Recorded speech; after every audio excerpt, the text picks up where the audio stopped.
નમસ્કાર વિદ્યાર્થી મિત્રો, કેમ છો બધા? આજના આ ખાસ સાયન્સ એક્સપ્લેનરમાં તમારા સૌનું ખૂબ ખૂબ સ્વાગત છે.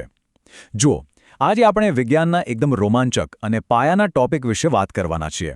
હા, તમે સાચું વિચાર્યું. આપણે ધોરણ 9ના પ્રકરણ 3 પરમાણુઓ અને અણુઓ વિશે ઊંડાણપૂર્વક પણ એકદમ સરળ રીતે ચર્ચા કરીશું. તો તૈયાર છો ને આ સફર માટે? ચાલો શરૂ કરીએ. હવે તમને કદાચ થતું હશે કે આ અણુઓ અને પરમાણુઓ તો બહુ જ જટિલ વિષય છે, રાઈટ? પણ જરાય ચિંતા ના કરતા. Sanjay maths and science academy સાથે વિજ્ઞાન શીખવું ખરેખર એક રમત જેવું છે. આપણો મેઇન ટાર્ગેટ જ એ છે કે આજના આ ટોપિકને ગોખવાના બદલે સમજીને મગજમાં એવો ફિટ કરી દઈએ કે તમને ક્યારે ના ભૂલાય. એકદમ સરળતાથી અને પૂરા આત્મવિશ્વાસ સાથે આપણે આ કોન્સેપ્ટ માસ્ટર કરવાનો છે. તો આજનો આપણો રોડમેપ કેવો રહેશે? બહુ જ સિમ્પલ. આપણે 3 મુખ્ય બાબતો પર ફોકસ કરીશું. નંબર 1, આણ્વીય દળ એટલે કે મોલેક્યુલર માસ શું છે? નંબર 2, તેની ગણતરી કેવી રીતે કરવી? અને છેલ્લે નંબર 3, સૂત્ર એકમ દળ એટલે કે ફોર્મ્યુલા યુનિટ માસ શું છે? બસ આટલું જ શીખવાનું છે આજે. ઓકે, તો ચાલો આપણા પહેલા મુદ્દા પર જઈએ. આણ્વીય દળ એટલે શું? વિજ્ઞાનની ભાષામાં કહીએ તો કોઈપણ પદાર્થનું આણ્વીય દળ એટલે તેમાં રહેલા તમામ ઘટક પરમાણુઓના પરમાણ્વીય દળનો સરવાળો. પણ ચાલો આને એકદમ સાદી ભાષામાં સમજીએ. કલ્પના કરો કે એક અણુ છે. હવે આ અણુ કંઈ એકલો તો છે નહીં. એની અંદર નાના નાના અલગ અલગ પરમાણુઓ રહેલા છે. તો આ બધા જ પરમાણુઓના વજનનો એટલે કે એમના પરમાણ્વીય દળનો જો આપણે સરવાળો કરીએ, ટોટલ મારીએ, તો જે ફાઇનલ આંકડો મળે ને એને જ તે આખા અણુનું આણ્વીય દળ કહેવાય. છે ને એકદમ સહેલું? અને હા, આ વજન એટલું બધું સૂક્ષ્મ હોય છે કે એને માપવા માટે આપણે કિલોગ્રામ કે ગ્રામ નહીં પણ યુનો ઉપયોગ કરીએ છીએ. યુ એટલે એટોમિક માસ યુનિટ.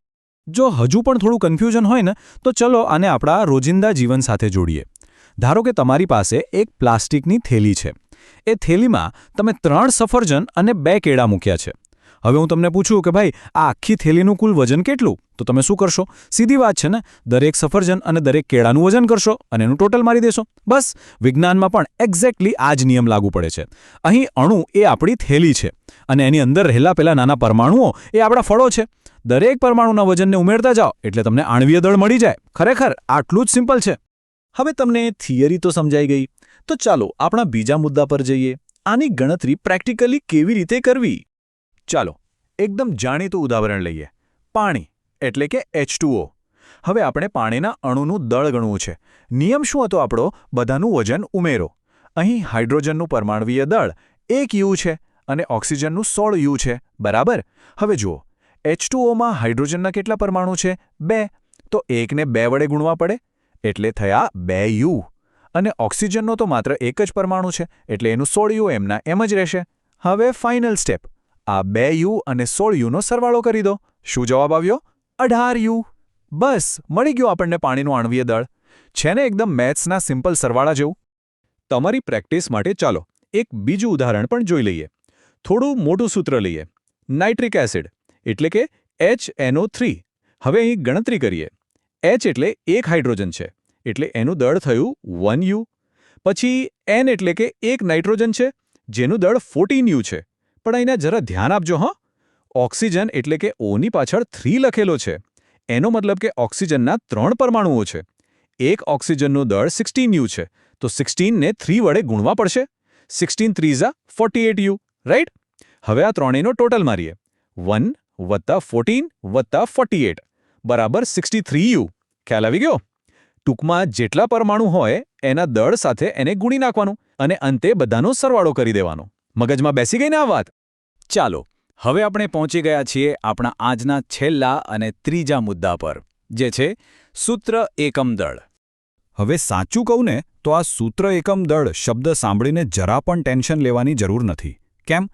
કારણ કે આણ્વીય દળ અને સૂત્ર એકમ દળ આ બંનેની ગણતરી કરવાની રીત 100% સમાન છે. ડિટ્ટો એક જ રીત. ફરક ખાલી એટલો જ છે કે આણ્વીય દળ સામાન્ય અણુઓ માટે વપરાય છે. પણ જ્યારે કોઈ પદાર્થ આયનોનો બનેલો હોય ને, જેમ કે આપણા ઘરમાં રોજ વપરાતું મીઠું, જેને આપણે સોડિયમ ક્લોરાઇડ એટલે કે NaCl કહીએ છીએ, બસ એવા પદાર્થો માટે વિજ્ઞાનની ભાષામાં આપણે આણ્વીય દળની જગ્યાએ સૂત્ર એકમ દળ શબ્દ વાપરીએ છીએ. એટલે પદ્ધતિ એક જ છે, ખાલી લેબલ બદલાયું છે. સમજ્યા? ચલો તમને આ સાબિત કરીને બતાવું. આપણે મીઠું એટલે કે સોડિયમ ક્લોરાઇડ NaClની જ ગણતરી કરીએ.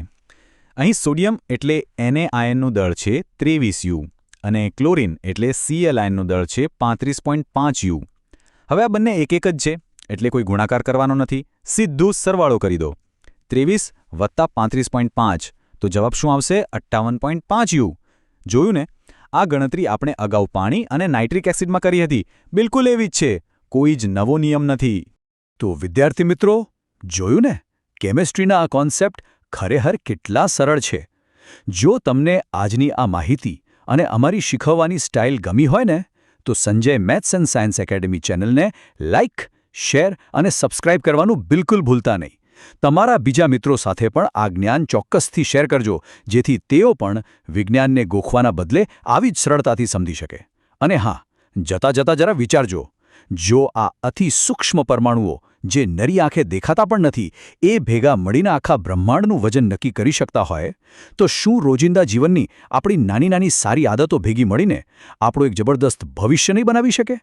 ચોક્કસ બનાવી શકે. તો બસ આવી જ રીતે સરળતાથી શીખતા રહો અને વિજ્ઞાનને માણતા રહો.